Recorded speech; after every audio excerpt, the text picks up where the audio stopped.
This is the North region, the so-called Hindi belt. It all started with Indus Valley Civilization. This whole region consists of different provinces or what we call states. All of them had their own vernacular languages. This is the main India. If you come to the south, they had their own civilization. There was nothing called South India. It was just one region called Tamilagam. But the whole region was broken into four pieces: Tamil Nadu, Karnataka, Kerala, and Andhra Pradesh. As you all know, Sanskrit is the foundation of languages in India. What if I told you that Sanskrit was not even a native language? It gave birth to Hindi, Kannada, and Telugu. Question is, how did Sanskrit take over India? Let's get deep into this controversial analysis of languages in India. Let's begin with the history of India.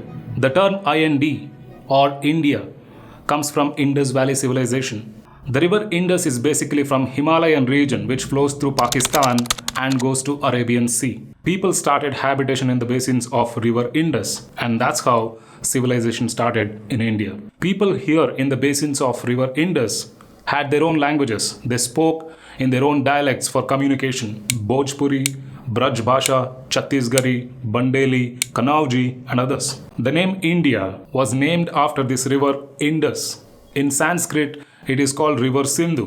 This place is called Sindh in present day, which is located in Pakistan. The term Sindh comes from Persian, what we call Iran in the present day. So history says Darius the Great, who was a Persian ruler who conquered Sindh region, and that's when the whole Indus term comes into picture. It also leads to the term Hindu. But at a later stage comes other rulers like Alexander the Great, who got greedy and ruled beyond Sindhu river and conquered Ganga river. More terms from Persian started coming for India. They called different terms: Sindh, Sindhu, Hind, Hindu, Hindustani, etc. That's how the term Hindustani comes, originated by Persians and popularized by Mughals. Let's look at how Sanskrit came into existence.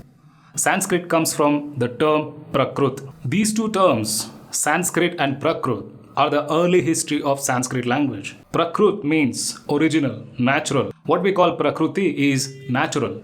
Sanskrit is the created one. In Sanskrit, it is compared to these two languages like this. Prakruti is the derived language. Sanskrit is the completed, constructed, refined, or perfected language. Because of this, they say Sanskrit is more prestigious than Prakrut.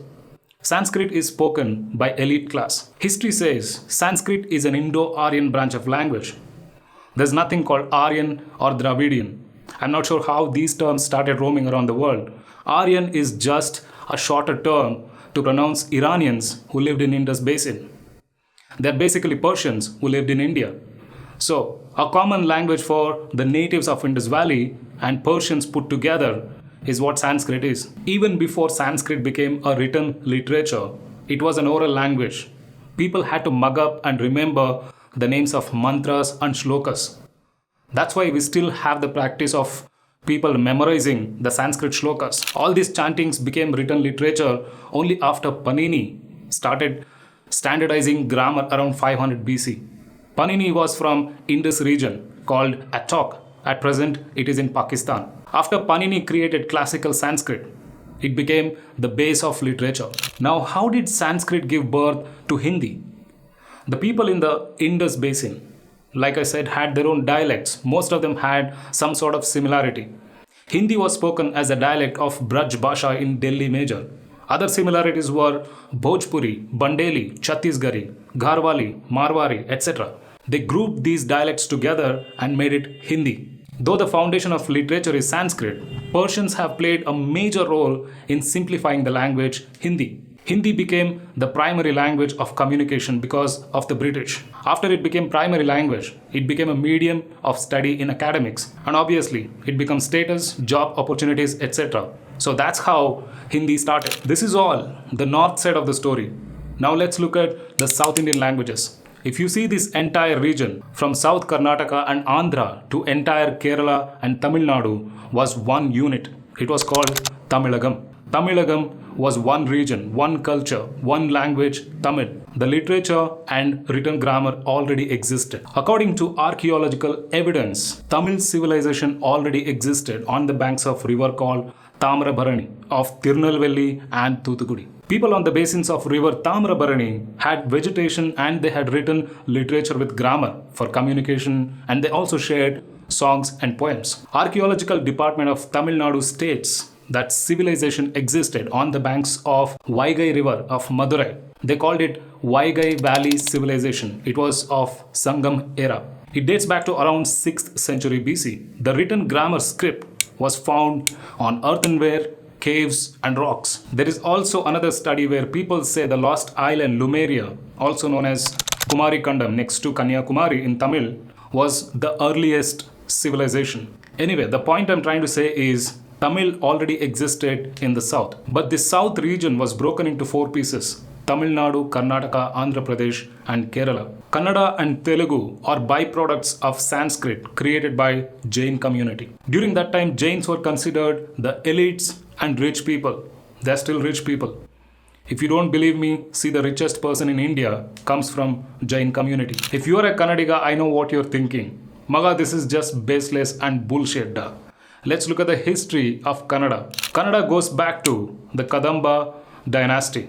The first poet of Kannada, called Pampa, was a Jain poet. The 3 gems of Kannada literature, Pampa, Ranna and Ponna, were Jain writers. Early Kannada literature goes back to the work of Kaviraja Marga by Amogha Varsha.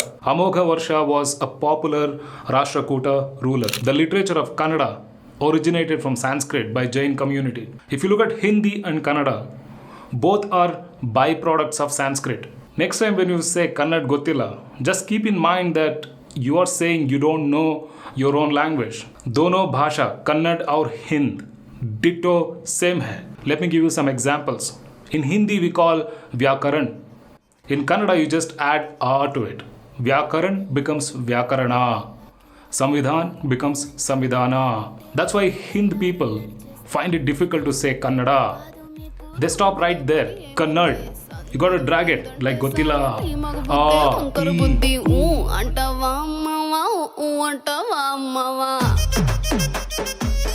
Ka kha ga gha nya. Cha cha ja ja nya. Ditto same grammar hai. Aksharmala becomes Aksharmale in Kannada. Both were created from Sanskrit. Telugu is created by Kannada.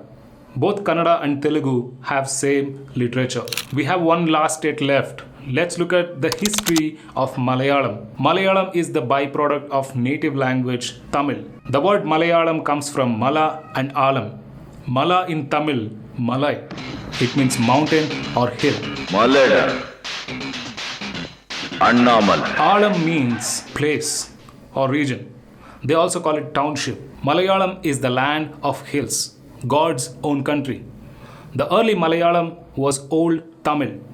Because of the geographical differences, the style of Old Tamil has changed in Kerala. But in later stages, they also called it Kerala Bhasha. If you are a Malayali, then you should know that your mother tongue is the native language of South India. There are a lot of arguments about Indus Valley Civilization and Tamil civilization, North versus South. Some even created terms like Aryan versus Dravidian. Whatever the argument is, India is a country of unity in diversity. But what do you think? Did Tamil come first or Sanskrit come first? Drop in the comments below. And with the heat of this language argument, don't forget to subscribe to the channel. I will see you in the next video.